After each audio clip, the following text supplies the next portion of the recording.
Aujourd'hui, dans cette vidéo, vous allez arriver à déterminer le diviseur d'un entier naturel et vous allez apprendre quelques critères de divisibilité. Alors, dans ce troisième paragraphe, les diviseurs d'un entier naturel est le plus grand diviseur commun de deux entiers naturels. On va commencer par la première définition correspond à un diviseur. Alors, c'est quoi un diviseur?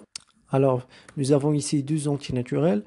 On dit que A est un diviseur de B ou bien que A divise B ou bien B divisible par A si vous avez la propriété suivante, c'est-à-dire B sur A appartient à N. C'est-à-dire vous calculez B sur A, vous obtenez un entier naturel. Dans ce cas, vous aurez B divisible par A. Autrement dit, qu'est-ce que ça veut dire? D'une autre façon, on peut dire que A est un diviseur de B s'il existe un entier naturel tel que B est égal à A fois cet entier naturel.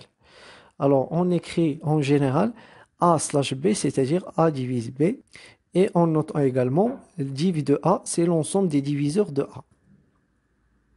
Quelques exemples. Alors, nous avons ici 21 est divisible par 7. En effet, 21 sur 7 est égal à 3. C'est un entier naturel, puisque c'est un entier naturel. Donc, 21 est divisible par 7. Ou bien, 21 est égal à un entier naturel fois 7. C'est 3. Nous avons également ici, les diviseurs de 24 sont 1, 2, 3, 4, 6, 8, 12, 24. Alors, comment savoir ça? Tout simplement, vous calculez 24 sur ces nombres. 24 sur 1, c'est 24. Alors 24 sur 2, c'est 12.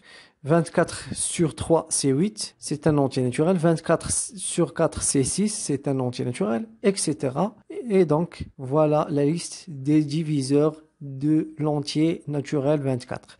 Les diviseurs également de 28 sont 1, 2, 4, 7, 14 et 28.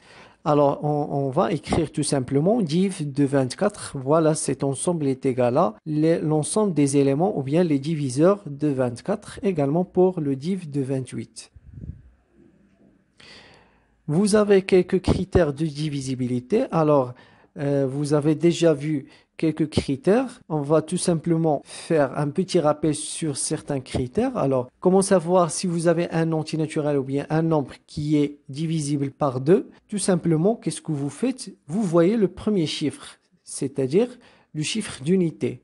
Si votre nombre se termine par 0 ou bien 2 ou bien 4 ou bien 6 ou bien 8, alors ce nombre est divisible par 2, c'est-à-dire il est pair. Un nombre est divisible par 3 si la somme de ces chiffres est divisible par 3. Qu'est-ce que vous faites? Vous calculez la somme de ces chiffres de ce nombre. Si vous obtenez un nombre qui est, ou bien un entier naturel qui est divisible par 3, alors ce nombre est divisible par 3. Un entier naturel ou bien un nombre est divisible par 5 s'il se termine, ça c'est simple, s'il se termine par 0 ou bien 5. Alors un nombre est divisible par 9 si la somme de ces chiffres est divisible par 9. Vous faites la même chose, vous calculez la somme de ces chiffres et vous obtenez un nombre qui est divisible par 9. Et voilà, vous aurez ce nombre est divisible par 9. Un nombre est divisible par 6. Ici, vous avez deux conditions. La première condition, il faut que ce nombre soit un nombre pair, puisque 6 c'est un nombre pair. La deuxième condition, il faut que la somme de ces chiffres soit divisible par 3, non par 6. Par 3, rappelez bien ça. Et on verra quelques exemples à propos de ces critères. Alors, on commence par le premier nombre, c'est 7815. Alors, ce nombre, il est divisible par 5. En effet, le premier chiffre ici est égal à 5. Et donc, il est divisible par 5. Ça, c'est très simple. 7815 est divisible encore par 3. Alors, qu'est-ce qu'on va faire ici? Pour montrer qu'il est divisé par 3, on fait la somme de ces chiffres. Alors, 7 plus 8 plus 1 plus 5, ça est égal à quoi? Ça vaut 21. 21 est un nombre qui est divisible par 3 et par suite, ce nombre tout entier est divisible par 3. Un autre exemple, nous avons ici 918. 918, et ce nombre est divisible par 9. En effet, on fait la même chose, on calcule la somme de ces chiffres. On va effectuer la somme de ces chiffres, c'est-à-dire 9 plus 1 plus 8, ça donne quoi? Ça donne 18. 18 est un nombre qui est divisible par 9 et par suite, 918 est divisible par 9. Ce nombre également est divisible par 6. Alors, pour montrer qu'il est divisible par 6, vous aurez besoin de deux conditions. La première condition, il faut que ce nombre soit un nombre pair. Et ça, c'est clair, ce nombre est pair puisqu'il se termine par 8.